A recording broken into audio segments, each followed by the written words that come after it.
gentlemen, the next panel discussion is going to be on next level global supply chain orchestration, collaborative, integrated, and digitized.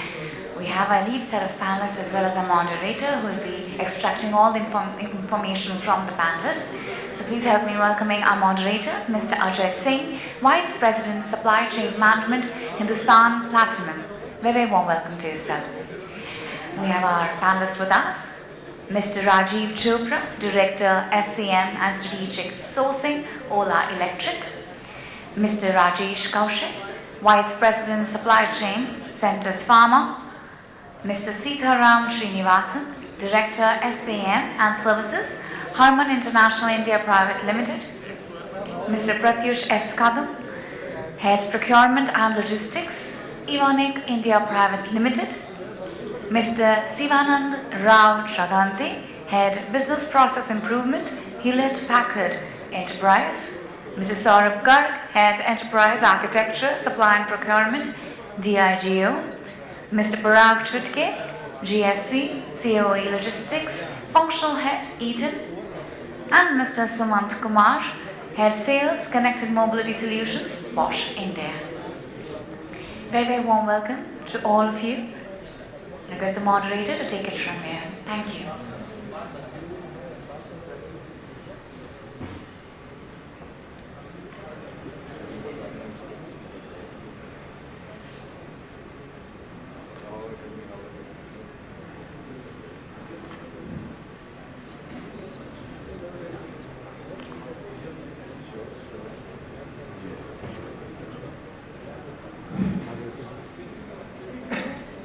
Okay, good morning to all of you. I think after the session, reassembling people will be a difficult task always. I think you can start the session because otherwise you will be running late of it. It's a very interesting and futuristic topic what we have got it as a panel. First of all, I welcome all of my panelists who are over here. I think with this, we'll be not delivering or discussing the subject, but what I can sense it that the experience what all the panelists have, close to I think 150 years of experience we can share jointly, and it is from a different industry, different verticals being represented here, supply chain zone. You name it, the verticals and you name the industry.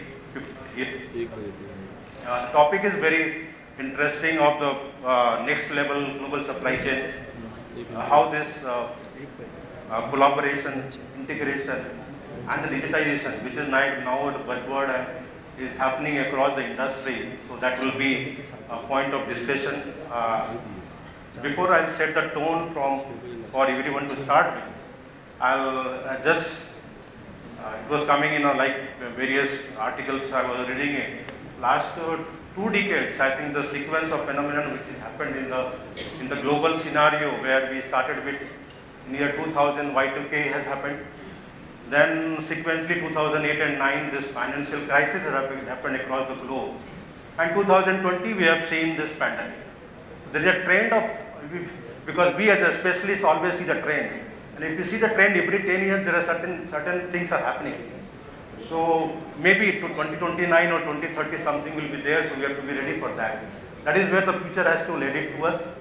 And as a supply chain specialist and strategist, we have to work on this whole phenomenon of how we are ready to, in our own domain vertical expertise, how we can take our organization future ready, right? And that is one of the area I think we'll be discussing and we'll be touch basing the entire thing. When we talk about the next level of supply chain, then definitely things are getting much smarter, right? We are talking about now 58 to 60% of the industry, either they are somehow digitized because of forced digitization, I will say, because of the pandemic, what has happened. Because even the trade facilitation from the regulatory side also, we have seen government sector, they have forced to come to a digitized way, right? We have seen the ports where they started working on the digitized mode. Sitting home, at least we can see the movement happening across the globe. So things have been at least going in a pace where the digitization has been taking. And This has basically the three parameter of resolution that what things have happened. I think previously this panel they have discussed about the process, people and the technology front of it. More or less we will be also touch base that same parameter but a different way. To start the topic, I think I'll come to Seetharam to you, right? Looking into this future role on supply chain management, how we are looking in this, the overall integration part of it, like how to end-to-end supply chain, we can do the collaboration across all our businesses, like maybe linkage it to end-to-end, seeing that manufacturing, R&D, business, all domain, how you as a in your domain or industry or vertical, how you look into it.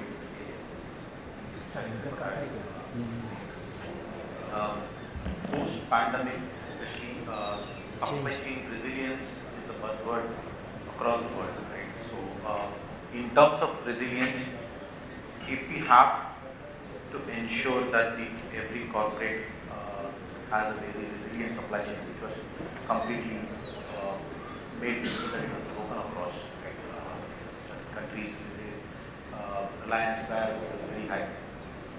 So, in that way, bringing collaboration internally, bringing visibility, what's happening down the line, bringing all the functions together was very, very essential. So in that way, I think post-pandemic, it has accelerated the digitization to bring all the stakeholders together in a very collaborative pattern. So if I'll just take an example within our own organization. It has helped us to reduce our product life cycle. Because of the demand what we were seeing, reduced it from 2 years to almost like 6 months. That was kind of the collaboration which made it enable because of the digitization what we focused in the last 2 years. I think many of the corporations are pulling in their resources to ensure that the collaboration and the visibility across in a holistic way is given across all functions. Earlier, the visibility of demand or to the customers was restricted to only certain functions, maybe sales or the supply chain to some extent. It was not being passed on to the back end of manufacturing or the R&D. Right now, it is very essential so that the information is spread across until you are even the design stage. Because the environment has become so dynamic that you have to keep evolving until you pass on that message back end and on a much more real-time basis with the data analytics what we have. It becomes imperative for us to do that. In terms of overall digitization aspect as such, I think there are hundreds of tools which has come into place, especially post-pandemic. There are so many startups which has come into the supply chain space for digitization. But what we see as experts is that there is not a single solution where you can see as a holistic. So you have many solutions, you have to stitch it together for your own units because every industry has their own unique requirements. So you need to know what is the system that you need to put in place, which are the structure that you need to put in place and integrate and give it to a meaningful sense. So in that way, I think it is our own decision factor which will impact a lot in terms of implementing a full-fledged holistic digitization. Right, I think we have taken a good point that there is no such a single solutions are available because across the domain what we see it, there is a lot of input, a lot of flows are available which sometimes it is like a industry specific or organization specific, I think. So that has to be looked into that how it can be taken into consideration before you collaborate with the whole system. Rajesh, now I'll coming back to you on this. How do you look into this collaboration, especially in the whole supply chain involvement? How right from the suppliers or now the terminology has been changed. We very conveniently we call it a supplier relationship management from all across. So how you see it from that side to customer side, vertical collaboration?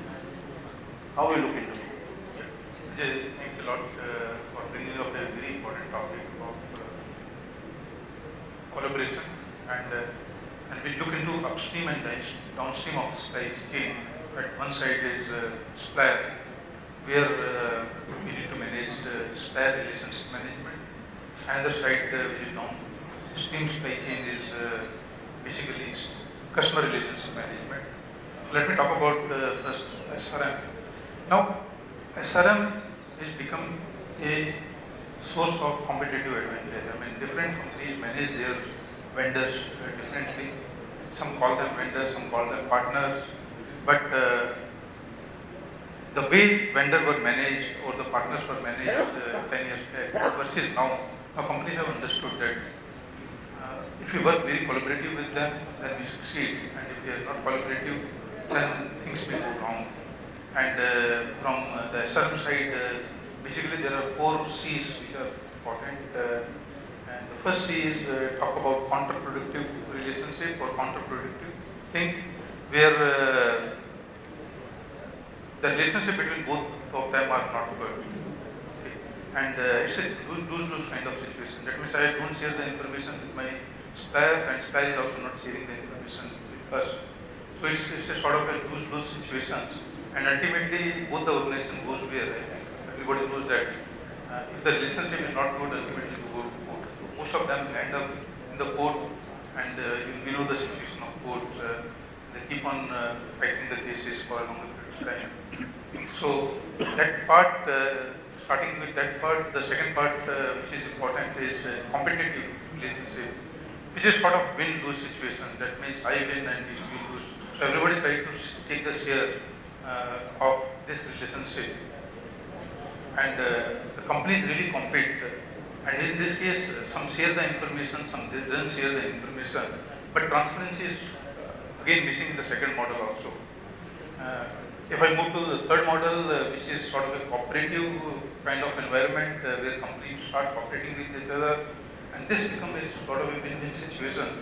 And in this model, the information sharing is there, data sharing is there, we share the forecast, we share the reliability, we share the expectation for each other. And as a result, there are a lot of advantages coming out of it. First is sort of profitability, long-term sustainment of the business.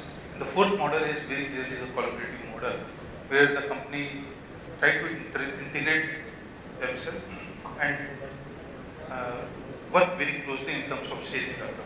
Transparency is very clearly defined in such kind of environment. And this is a sort of super win-win situation. And I'll just give an example of my organization.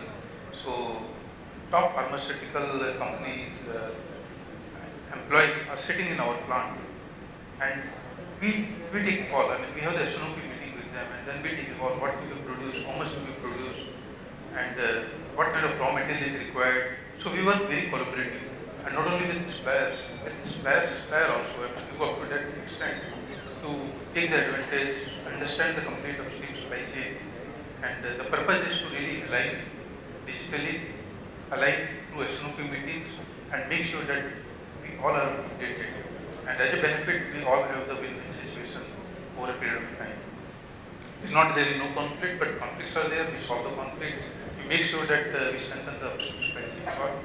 Coming to the downstream supply chain, which is customer relationship management, data plays a very crucial role. And nowadays, I think customer behaviors can be captured. There are a lot of modes how the customer behaviors are being captured, how the customer satisfactions, expectations and perceptions are being measured, and how to ensure that the company really look at what is happening, what is customer behavior. Different seasons, different months, different commodities, pharmaceuticals, how the things will work for optimistic company, and basically eye care. So we supply the products to Russia, to Central Asia, to Ukraine also, and we supply to US, Switzerland also. So we understand the market, how the customers are behaving, how their customers are behaving, and what kind of product they require, what is the impact of the promotion if there is any. So we have the complete database, we understand their behavior, which distributor would require what kind of quantities, what are the minimum, what are the maximum quantities, and the objective is to really gather the customer behavior and collaborating with them up to the extent that how much inventory they are carrying, what kind of new order which will be coming to us, and keep plan proactively for them. So the whole objective is to have a very strong collaborative approach, both sides, upstream as well as downstream, to make the entire environment successful. And as a result, the supply chain become much more reliable, the customers are much more satisfied, and the overall profitability comes to the organization. Good. Thanks, Rajesh, for putting your perspective onto it. Now, moving into the next part, which is very critical in when we look up to the future supply chain, maybe next level of supply chain we talk about, is the integration part of it. Right? So when you talk about integration, there are a lot of talks being defined, like agility, the risk perspective. Things have been discussed a lot on this.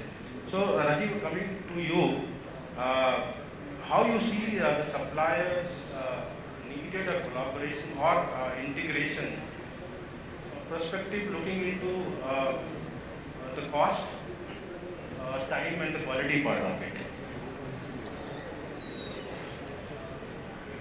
Yeah, very good. Good afternoon, everyone. It's a very interesting question. Thank you, Ajay, for putting this up, and thank you, ELSC. The whole end-to-end supply chain, when we look from the supplier to manufacturer to the customer, supplier plays a very important role.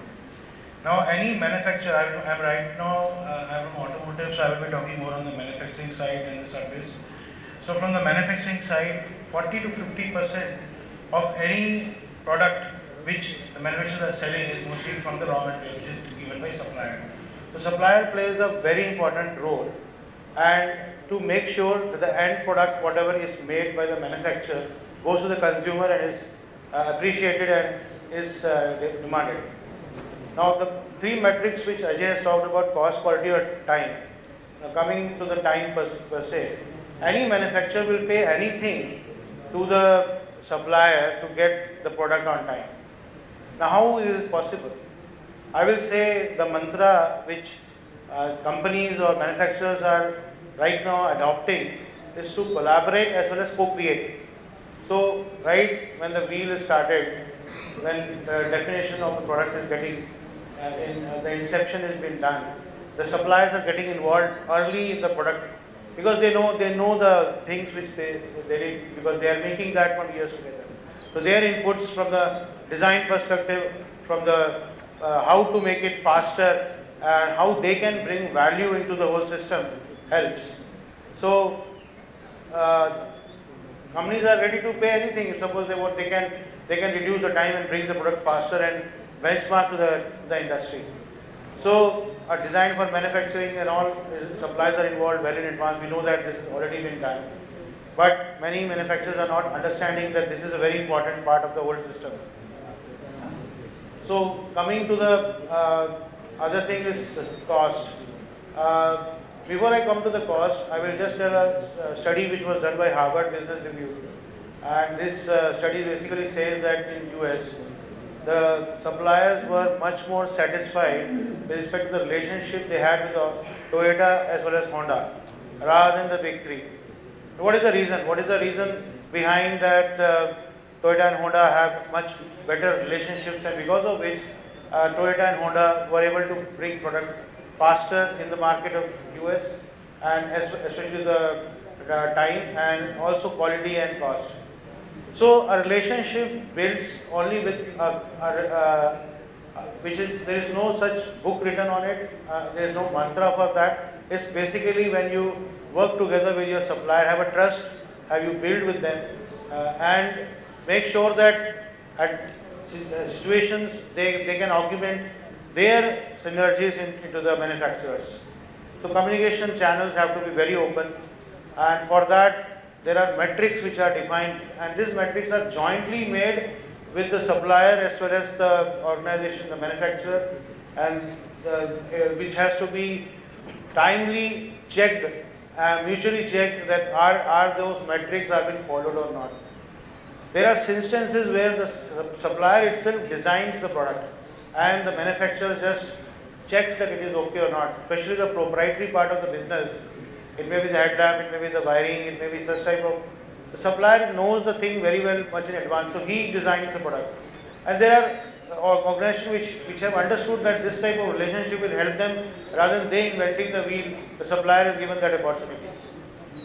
Other than that, I will say resilience is very important. We have seen the black swan event, the COVID which has gone, and we have passed through it. And if we remember those days, it was the relationship with the supplier itself which was helping us to make sure that our product is running in the market, because without the supplier supporting us, bringing people on board and getting the product, the raw material, making it as a goods which shipped to the manufacturer, it would have not been happened that we would have seen cars rolling, tractors rolling, or scooters rolling, or etc. So it is the supplier relationship which matters the most, and the resilience which brings the change which is required to adapt with respect to the current disruption which is there in the market. It may be required to time, cost, or quality. It has to be in the same way, has to be adapted by the supplier itself, which basically at the end gives us a benefit in the cost. We know that 48% of the raw material is basically given by suppliers, so a contract with the suppliers for raw material, etc. And that time can be defined, helps us to mitigate the issues which we are having with the raw material inflation and deflation in the market, which we are seeing happening randomly. Supplier sometimes takes the cost, sometimes the manufacturer takes the cost. So in this way, a mutual trust builds up between the supplier and manufacturer, or the OEM, and in such a way supplier is also benefit, sometimes the manufacturer is benefit. At the end of the day, there is a relationship which is built between both of them. So in the end of the day, I will say that without supplier relationship management, or having a relationship with your own suppliers, maybe 20 of them or 500 of them or 1000 of them with you, it is impossible to bring other systems in place, maybe digitization, etc. So that these type of are the basic foundations, I will say, which every manufacturer or OEM has to make. Thank you. Rajeev, you talked about this collaborations and the communication channel always to be open. I think it is very important as far as the supplier relationship management is concerned. To continue this same integration part of it, for intersections of how we collaborate, how we really integrate with the end-to-end of supply chain. So Parag, I'll come back to you, asking how the P2P model, like procure-to-pay model, really it works in a supply chain domain, all along the supply chain. If you can elaborate on that front. Yeah, thanks, Ajay. So, when you look at purchase to pay for any supply chain, we need to look at different stakeholders, right?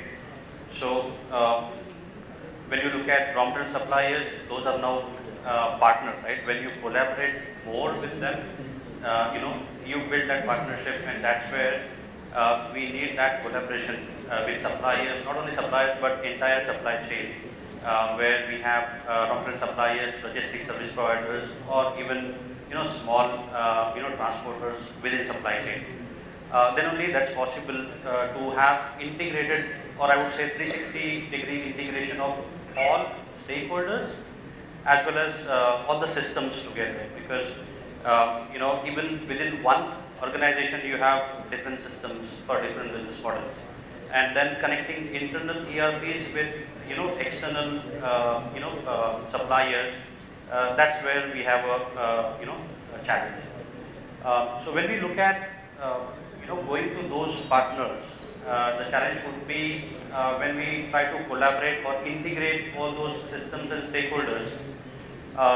The challenge would be what's in for me there. When you go back to your supplier or even on the downstream model, that's where we have a challenge. That when we look at what benefits that attracts for suppliers, that's where we need to look at improving their payment cycles, traceability, visibility that we are going to provide, and also coming back all that external information data source back in our MRPs, right? That will help to run your demand plan So just for taking automotive as example, when we have just-in-time, supply chain, when we have scheduled order released to our suppliers, where we don't have, tier 2 suppliers or tier 1 suppliers where they don't have good systems, good ERPs, that's where,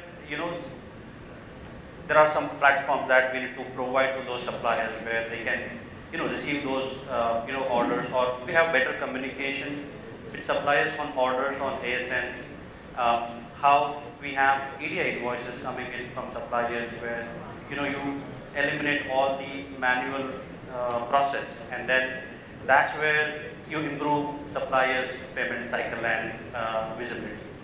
On the other side, if you look at, where we do not have real-time visibility from in-transit supplies from carriers, right? So there, how you have that all information related to purchase order and carbon copy to visibility platform, and then bring that visibility into your MRP. Otherwise, whatever delays happening or whatever disruptions happening, if you don't consider that in your, MRPs and demand planning, that will have your inventory piled otherwise. On the other side, if you have freight payments, like freight bill audits, if that is not connected, you do not have overall landed cost of a certain product or certain part. And if you do not have that, it will be difficult for your next, program to have that, baseline ready for similar product.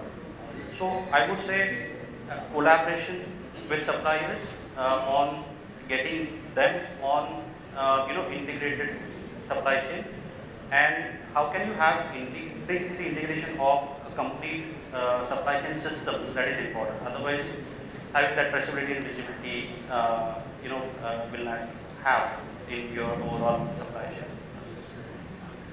Thank you, Parag. I think you have touched base the point like on P2P, the better communication, coordination is an integral part of day-to-day thing. And one part I think it is very important within this is the area. It is not like, okay, what we want, but from both the sides, right? We have to take in consideration the suppliers also, how they are integrating with our own systems. Maybe we will have our best of the best system, but how we are integrating within the system with them, right? Thanks for Parag for putting your point on that. One element in integration is very important when we talk about people, right? The data of 2022 and Deloitte data shows that in supply chain challenges, apart from the resilience, we have a second challenge is how to retain people within the supply chain domain, right? One of the very critical role for us to play. So in this, Sivanand, I'll come to you on this to put your point on this, right? How we can align our organization with people-centric, right? How we can align with them, with the capabilities of the people, how we can change this challenge, how we can take it forward. Thank you, Ajay. That's a tough question, right? Because anything involving people is tough. Good afternoon, team. I'm Sivanand, right? I'm from Hewlett Packard Enterprise. So we are the global edge to cloud platform company. We deal with server storage devices. We are different from HP, which does the laptop servers, laptops and printers. And recently we announced as part of the PLI 2.0 scheme, we are going to make an impact. Why am I saying this, right? Every time something gets added to the supply chain, it makes it more and more complex. It's no more you with your suppliers on one side and customers on one side, right? You add warehouses, you add your 3PLs, 4PLs, all of them on the left side, right? And then you have delivery centers, you have your channel partners, you have retail. There's so many partners that come in on the right side. And over and above that, nowadays you don't manufacture, you say, I'm going to outsource the manufacturing model, I'm no more going to keep it inside. So there are so many players as part of supply chain. And as a supply chain manager, right, you are constantly put on stress. As I say, right, supply chain managers have a bad day or a very bad day. If you have a bad day, you are supposed to be lucky and happy. So how do we improve that for them? Right? Basically, they need to have, like my friend was mentioning, they need to have that entire visibility. And now what's getting more and more complicated with this visibility is you are getting multiple players into the system. Right? Even in this forum, there's so many people providing different analysis and software. Right? How do you get everything into the system? Right? So people are implementing the multi-enterprise business network. Right? This is a common platform. They are ready to go pull data from different partners, right? And they will clean it up.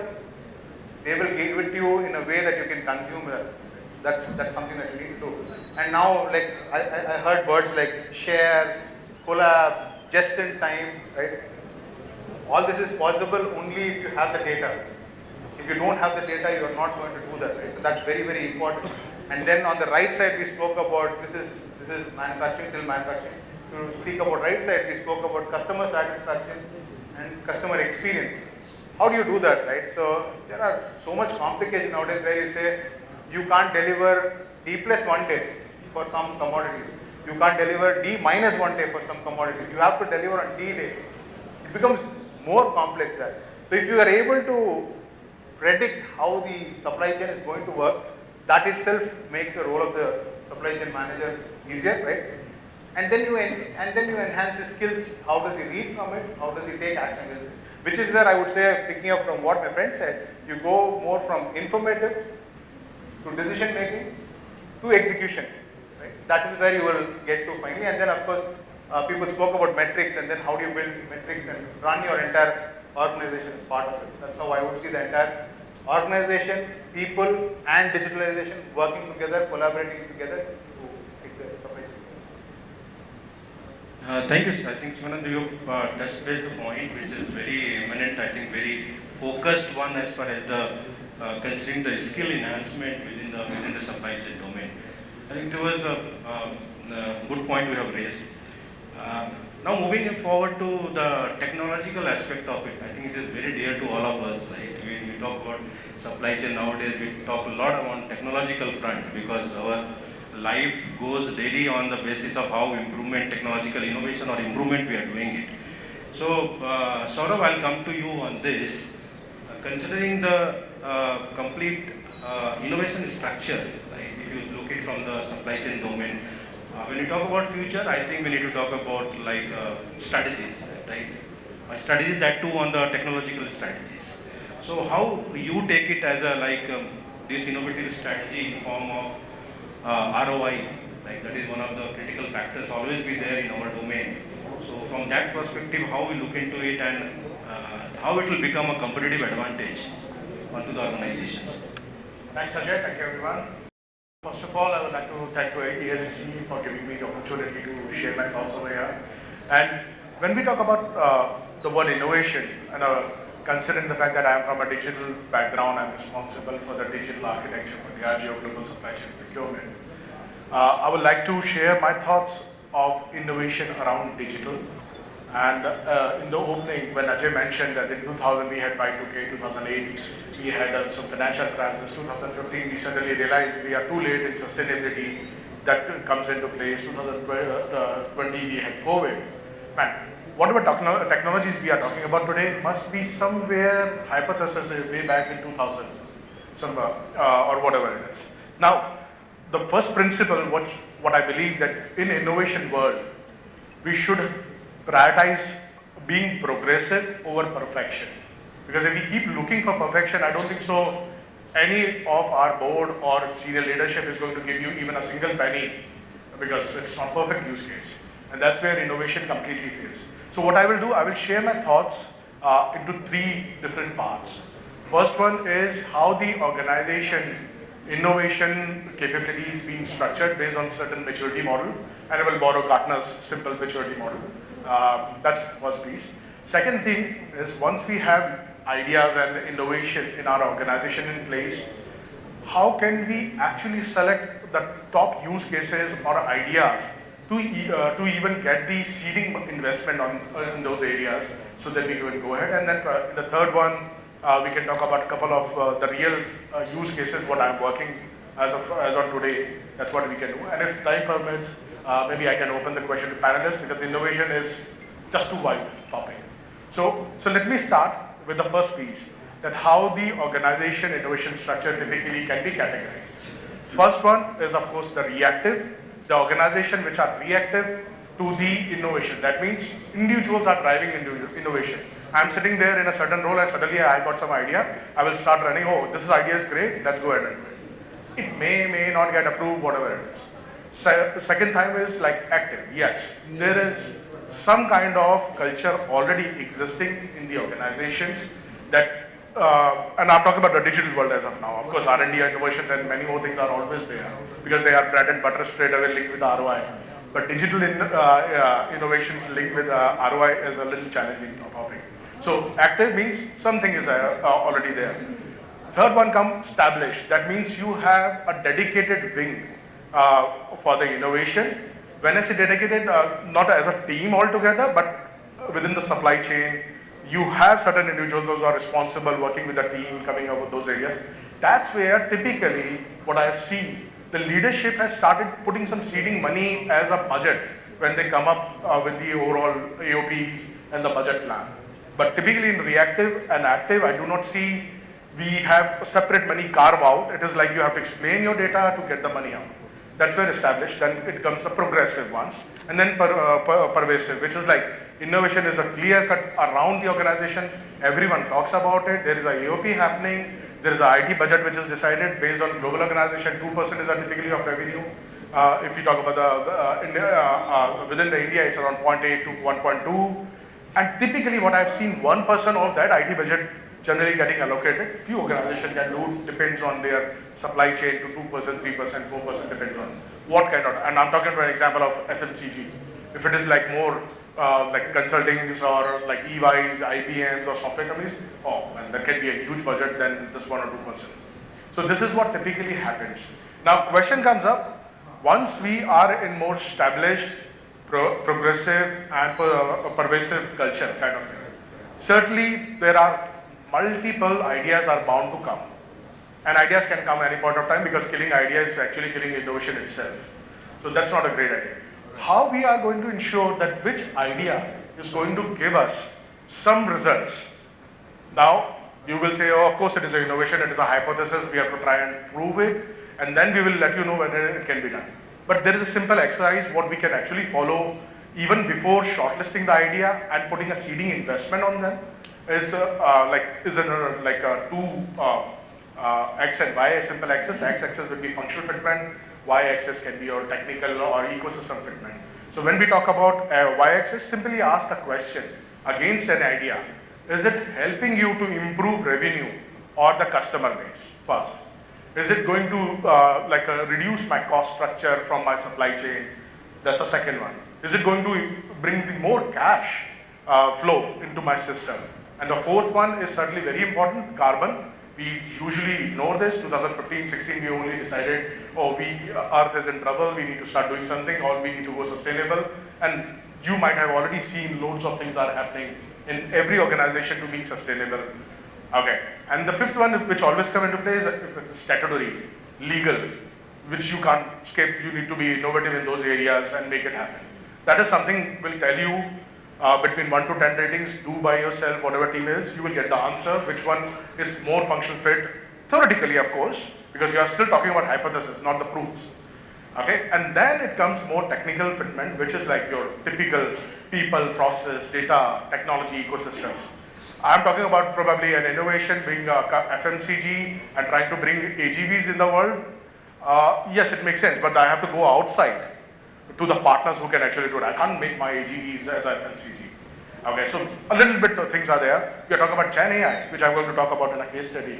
Man, nowadays what I'm hearing from everywhere, we do not have a business problem. We have a business problem as AI is not there. But AI is directly proportional to the data what we have in our organization, because it can take it and do it. Natural intelligence do have data somewhere here, correct? It may not be there in the paper or something, but it is there, so we can still solve the problem, but AI can't solve the problem unless you don't feed that data into that. Very clear. So come up with these things, you will automatically get to know which of the 100 ideas are like top 5 ideas which can help you in generating the ROI once hypothesis is being proven right or wrong. Okay, so that answers your first question, like what does the structure looks like, how can we do it. The third one, let me give you two quick examples. I hope I'm on time. Okay, so two things which I'm working on and I was discussing with my fellow panelists in the speakers room. First one is demand sensing. Again, every organization has different, some where demand sensing can be mature capabilities, some where those who are still embarking their journey. I'm talking about the demand sensing, which is mostly focusing in the area of 6 to 8 weeks or 10 weeks of your planning, doing your forecasting at a daily level, using the almost near to execution factors and figuring out whether I can give a better demand signal for my supply balancing or not. That is what it is happening. So when we did the same thing, we figured it out, yes, this is the idea we have to explore in the financial year 2024. And I'm still working on that, creating an axis, y-axis, X and Y. Yes, it is there on the top, but at the same time, I need to have a result. When we even trying to put a money for hypothesis, we need to understand what the world is doing. And that's where I'm trying to get the people around, those who have done and dusted, trying to get the information. Because every partner, when we go and they say, yes, we have a beautiful product, state of our product and everything. But then the cost comes immediately and probably it is going to be my sunk money. That's the biggest challenge. Same thing with the Gen AI. We are talking about autonomous procurement, autonomous sourcing, autonomous negotiation, everything auto. Great. But what? What exactly it means? It's based on a simple Gartner strategy, publication in 2023 about the AI use cases. There are 25 use cases which can be done. And even if you put a normal mathematics on the simple diary which I am holding right now, it is going to cost you crores or millions just to even try an innovation. Do we have that money? No way.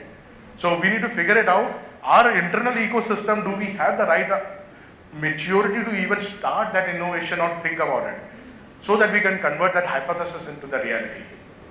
I hope, Ajay, I answered your question, but if you would like to have another few examples, maybe fellow panelists can share, but depends on your timings. Thanks, Saurabh. I think the paucity of time, I think it is, we will come back to you if you will have time on this, because we're running out of time and I have two more members to justify the time with them. So Pratyush, I'll come to you directly on the subject like supply chain capabilities, right? When you talk about it is essential nowadays to maximize the complete life cycle, right? On the complete whether it is an internal stakeholder or outside stakeholder, whether it is customers or maybe any other stakeholders, like on the financial part of it. How you look into this? Yeah, actually, as this question is for about whole life cycle management and how supply chain capabilities can help stakeholders and customers to gain some value out of it. So let me break it into certain parts where I will just define, which is very brief definition of what is solution life cycle management. So it's a recurring revenue model for partners built to improve customer retentions, maximize adoption, expansion, and renewal opportunities. So what are the key benefit of it? Is drive customer success, improve reward rates, and then grow profit and margin. So then we come to challenges. So what are the biggest challenge currently we are facing, like supply chain transparency? My friend covered it very precisely, linking it to the innovation. Then we have classical problems like demand forecasting, inventory management, and then transportation delay. Out of which compliance risk management, which we can say is the regulatory compliance, national disaster, and political instability. So all these come together for us as challenges, and then with this life cycle management, we have to find the value for supply chain and value at every touch point of supply chain. So how to find it? So we have to design supply chain to reduce complexity. Then we have to offer better customer experience, and then we have to again minimize quote to sale cycle. While we do that, data analytics play a very major role, understanding the whole gambit of it. And then we have to improve customer and vendor advocacy over a life cycle management, and then optimal contract rewards, and then maximize repeat business, which is much more important for any organization to sustain. When we say that these are like touch points, so what kind of solution we can offer, or what kind of solution supply chain capabilities can offer. So we have to engage a tier 1 suppliers and map their supply chain as far as possible. We have to assess the potential social and environmental impact in supply chain. We have to calculate the carbon footprint, become more sustainable and environmental friendly. Then We have to assess supplier sustainability credentials. Then we have to explore circularity, recycling, reuse, and reduction of waste. While doing so, we have to collaborate multiple stakeholders and then explore, assess the situation around it. So as time do not permit us to discuss it in details, I will directly take you through certain lists where I have bring forth certain examples where the supply chain capabilities helped multinationals to bring value. So for example, Tesla, when we say Tesla, only 3 words: vertical integration, gigafactories, and direct to consumer sales. Then we go to FedEx, they are like advanced tracking, visibility, air and ground network, and then technology innovation. We go to Pfizer, they say speed to market, cold chain logistics, and global distribution. So these are certain case studies which offer a certain perspective of life cycle solution for entire company, and then how supply chain capabilities define those, and how these companies or the companies can maximize those values around it. Yeah. Thank you. Thanks, Pratyush. I think when Sumanth, I come to you because you belong to a mobility sector, and when we talk about digitization, and then we are not looking into within the 4 walls of our organization, right? We are looking into the outside of world where the technology plays a very vital role. So in this, how the technology will be adopting, which is will capable of working across the network. So how you take this point as? Right. So let me first give you a perspective in terms of when we speak about technology, everybody speaks about orchestration. So we are living today in the age of ecosystems, right? So we speak about being digital. Yeah? So everyone speaks about being digital. Digital for us, it's not an app, it's not a super app, it's not a web, or it's not a e-commerce. It's platforms and marketplaces which are going to drive future business for technology shift which needs to come in place. When we look at now digital, we speak about platforms. Let's also break down what is platform. So it's a set of software which is trying to solve a expanding set of problems which exist. So it's not a constant problem which is getting solved by somebody. It's the set of problems are continuously expanding. So somebody is able to integrate, there's ability to host, integrate and solve some of these problems on the platform where there's a lot of co-creation which happens. So with this, what comes into the mind? You speak about network. When we speak about network, we speak about partners in that ecosystem, we speak about customers in that ecosystem who have different problems, challenges, and somebody needs to solve this. And this can be only solved by bringing everyone together into a common layer. Yeah? So that's where we speak about the lost element as transactions, because at the end of the day, everyone wants a transaction to be in place. So there's a cost of building the entire ecosystem. Somebody will have to take the share of cost, and somebody also has to take a set of revenue. And this has to be shared, and it cannot be a set of companies which have built super apps and they are able to create value for the current ecosystem. But then looking at the future, we are looking at platforms which play a role in every business, which helps you to digitize the entire set of technology problems. So that's our view. So co-creating, collaborating, innovating, I would say these are 3 key words for us. Thank you, Sumanth. I think to summarize the whole discussion, what we had is in the parameter of 3, what we considered is basically on the collaboration, how we can collaborate with like technology, process, people, and then the integration of the whole system and the technological part of it. As we are running out of time, so if you have anything we have for questions, anytime? So we'll be taking questions offline because it's lunchtime now, sir. Okay. So, fine. I think we'll close it and think thanks panelists. I think it was nice interacting with you all with such a wide subject, and we had a constraint of time. And as I started in my initial thing that okay, we have more than 150 years of experience to share, and time is only 1 hour. So how to share those things? But still, thanks for participating in this, and very helpful session for the audience. I think I will leave it. Thank you. Thank you very much. Thank you. Thank you so much. Let's have a huge round of applause for them, please. I request the panelists and the moderator to take a group photo, and then I request our moderator to please present the mementos to our panelists. Ladies and gentlemen, at the same time we break for lunch. I request everybody to please converge in 45 minutes from now. 1:45 p.m. sharp, we'll be starting with our next session, that is a panel discussion. Enjoy your lunch. Thank you.